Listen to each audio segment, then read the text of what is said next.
नमस्कार दोस्तों। कल्पना कीजिए, एक ऐसा देश जो कभी भूख, गरीबी और संघर्ष से जूझ रहा था, जिसके पास ना तो आधुनिक हथियार थे और ना ही कोई बड़ी ताकत का सहारा। लेकिन आज वही देश दुनिया की सबसे शक्तिशाली परमाणु ताकतों में गिना जाता है। एक ऐसा देश जिसके पास सिर्फ बम नहीं, बल्कि इतिहास, साहस और आत्मसम्मान की ताकत है। वो देश है भारत। लेकिन सवाल ये है, क्या ये सफर आसान था? क्या एक गरीब, नवस्वतंत्र देश इतनी बड़ी ताकत बन सकता था, जब दुनिया की महाशक्तियां उसके खिलाफ खड़ी थीं? क्या भारत को कभी डर नहीं लगा? क्या उसने कभी हार नहीं मानी? या फिर इस कहानी के पीछे छुपी हैं कुछ ऐसी सच्चाइयां जिन्हें जानकर आप चौंक जाएंगे? ये सिर्फ परमाणु हथियारों की कहानी नहीं है। ये कहानी है जिद की, गुप्त मिशनों की, देशभक्ति की और उन वैज्ञानिकों की जिन्होंने अपने जीवन को दांव पर लगा दिया। एक वक्त था जब भारत को दुनिया ने कमजोर समझा, जब 1962 की हार के बाद लोगों को लगा कि ये देश शायद कभी खड़ा नहीं हो पाएगा। लेकिन किसी ने नहीं सोचा था कि यही देश कुछ सालों बाद दुनिया को चुप कर देगा। 1974, एक ऐसा साल जिसने पूरी दुनिया को हिला दिया। राजस्थान के रेगिस्तान में गुप्त रूप से कुछ चल रहा था। ना मीडिया को खबर, ना दुनिया को अंदाजा। और फिर एक धमाका हुआ, जो सिर्फ जमीन पर नहीं बल्कि पूरी दुनिया की सोच पर हुआ। भारत ने कर दिखाया था। लेकिन कहानी यहीं खत्म नहीं होती, क्योंकि असली खेल तो अभी शुरू हुआ था। दुनिया ने भारत को रोकने की कोशिश की, प्रतिबंध लगाए, दबाव बनाया। लेकिन भारत झुका नहीं, क्योंकि ये सिर्फ शक्ति की लड़ाई नहीं थी, ये आत्मसम्मान की लड़ाई थी। ये सवाल था, क्या भारत खुद की रक्षा कर सकता है? क्या वो दुनिया के सामने अपनी पहचान बना सकता है? और इस सफर में कुछ नाम ऐसे हैं जिन्होंने इतिहास बदल दिया। कुछ फैसले ऐसे हैं जो अगर गलत होते तो शायद आज की कहानी अलग होती। और कुछ राज ऐसे हैं जो आज भी दुनिया से छुपे हुए हैं। तो आज हम आपको लेकर चलेंगे एक ऐसे सफर पर जहां हर कदम पर खतरा था, हर फैसले में राजनीति थी और हर पल देश का भविष्य दांव पर लगा था। ये कहानी है भारत के परमाणु शक्ति बनने की। कैसे एक साधारण देश बन गया एक न्यूक्लियर सुपर पावर। कैसे वैज्ञानिकों ने असंभव को संभव बनाया। और कैसे भारत ने दुनिया को दिखा दिया कि वो सिर्फ एक देश नहीं, बल्कि एक शक्ति है।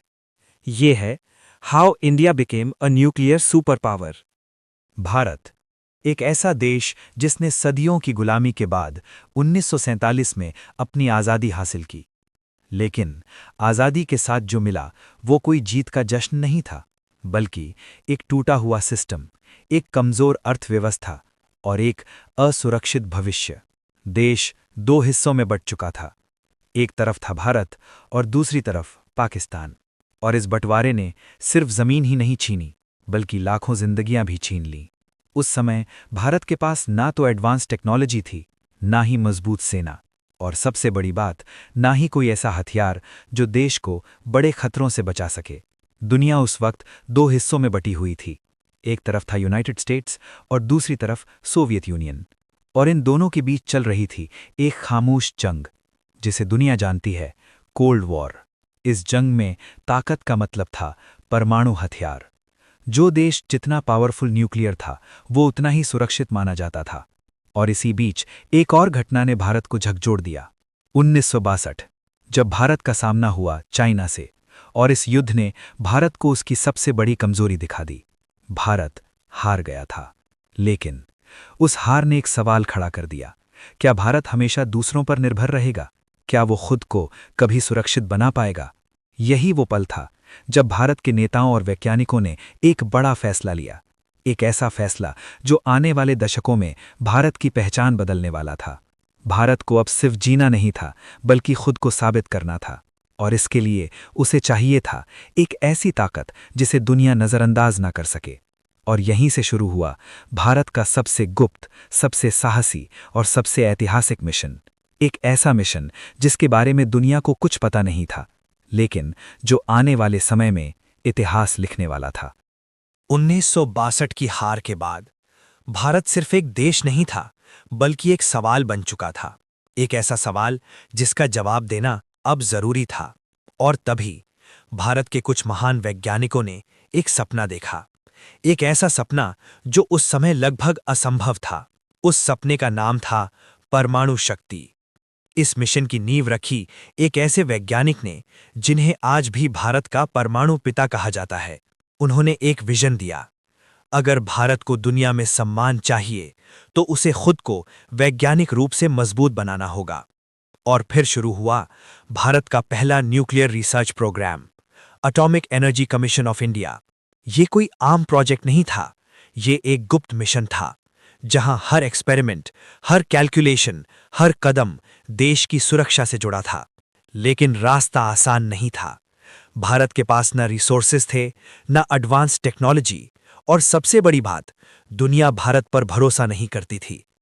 अमेरिका और बाकी पश्चिमी देश भारत के इस कदम से खुश नहीं थे, क्योंकि अगर भारत न्यूक्लियर पावर बनता तो ग्लोबल बैलेंस बदल सकता था। और इसलिए भारत पर रिस्ट्रिक्शंस लगाए गए, टेक्नोलॉजी एक्सेस रोक दिया गया। लेकिन भारत रुकने वाला नहीं था। भारत के वैज्ञानिकों ने हर मुश्किल का सामना किया, कभी रिसोर्सेज की कमी, कभी पॉलिटिकल प्रेशर, लेकिन उन्होंने हार नहीं मानी।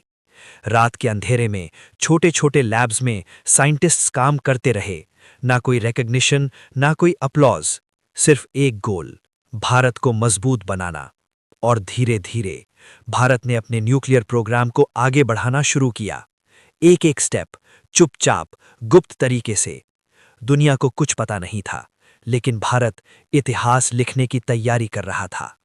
और फिर वो दिन आया जब भारत ने दुनिया को चौंका दिया। वो दिन जिसका इंतजार सालों से था, आखिरकार आ ही गया।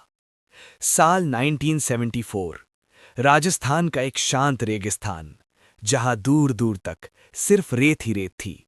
लेकिन उस सन्नाटे के पीछे कुछ बहुत बड़ा होने वाला था।